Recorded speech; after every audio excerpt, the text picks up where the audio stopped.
Oh, face à face. Thank you, Lord. Thank you, Jesus. Thank you, Holy Ghost.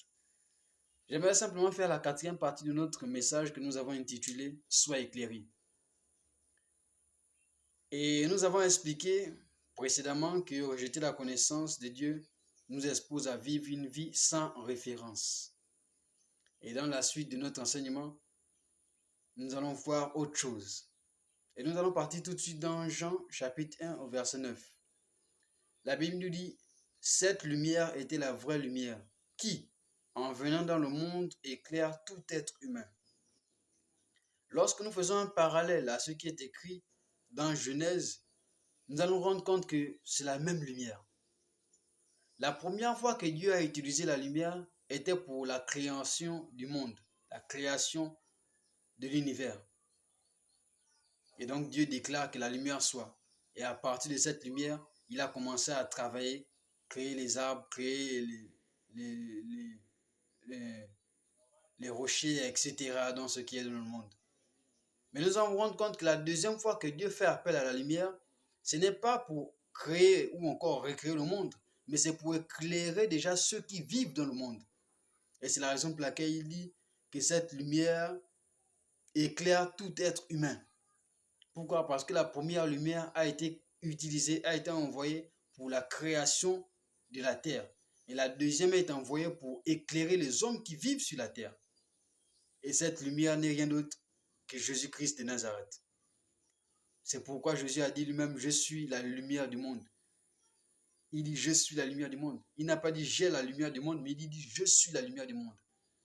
Il était tellement intelligent qu'il dit cette phrase, pourquoi? Parce que non seulement il est la lumière du monde, mais aussi pour apporter une différence dans notre compréhension. Pourquoi? Parce qu'il y a une différence entre être une chose et avoir une chose. C'est pourquoi il dit, je suis la lumière du monde et non, j'ai la lumière du monde. Maintenant, plus loin, il dit dans Matthieu 5, verset 14, vous êtes la lumière du monde. Il dit, vous êtes la lumière du monde. Et ici, la lumière dont il parle ici, c'est le mot grec phos. Phos s'écrit P-H-O-S. Phos. Ce mot veut littéralement dire une étoile. En d'autres mots, Dieu nous qualifie d'étoile. Ce mot veut dire étoile. Ce mot veut dire lampe.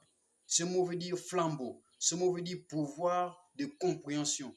Ce mot veut dire vérité morale et spirituelle. Ça, c'est comme ça que Dieu nous qualifie. En nous disant que vous êtes la lumière du monde. Maintenant, il n'a pas dit vous êtes la lumière de l'église. Remarquez qu'il n'a pas dit vous êtes la lumière de l'église. Pourquoi? Parce que l'église n'a pas besoin de lumière. L'église est déjà éclairée. C'est Jésus lui-même qui a bâti son église. Et les portes de ce jeu de mots, on ne peut pas avoir la victoire contre elle. Donc l'église n'a pas besoin de lumière. Mais c'est le monde qui a besoin de la lumière. C'est la raison pour laquelle il dit vous êtes la lumière du monde. Il n'a pas dit vous êtes la lumière de l'église. C'est par notre lumière que le monde saura qui est le bon berger.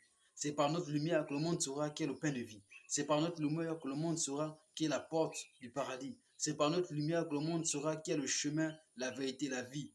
C'est par notre lumière. En éclairant le monde saura que la lumière du monde, le chemin, la vérité, la vie, c'est Jésus-Christ de Nazareth. Maintenant, la Bible nous parle plus loin, ou encore Jésus nous dit plus loin, qu'on n'allume pas une lumière pour la mettre sous le seau. Et on la met sous la table. Mais c'est pour la mettre sur la table et non sous la table.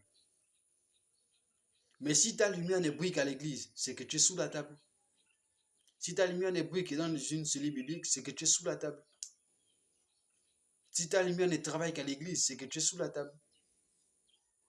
L'église n'a pas besoin de lumière, l'église est déjà éclairée. C'est le monde qui a besoin de notre lumière. Le besoin n'est pas à l'intérieur, mais à l'extérieur. C'est à l'extérieur qu'il y a les malades. C'est à l'extérieur qu'il y a les perdus. C'est à l'extérieur qu'il y a les ténèbres. C'est à l'extérieur qu'il y a les abattus. C'est à l'extérieur qu'il y a les cœurs brisés, découragés, fatigués, chargés. C'est à l'extérieur. Ce n'est pas dans l'église. Ce n'est pas le gouvernement qui a reçu le mandat d'évangéliser. Ce n'est pas le gouvernement qui a reçu le mandat d'imposer des mots malades. Ce n'est pas le gouvernement qui a reçu le mandat de chasser les démons, de témoigner. C'est nous qui avons reçu ce mandat de témoigner. Il a dit, voici, il a dit, vous recevrez une puissance, le Saint-Esprit survenant sur vous, et vous serez mes témoins. Où? Dans l'église? Non. Il a dit en Jérusalem, en Samarie, en Judée, et non dans l'église.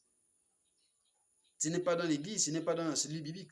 Ta lumière a besoin d'être à l'extérieur de l'église parce que l'église est déjà éclairée. Que le Seigneur te bénisse face à face.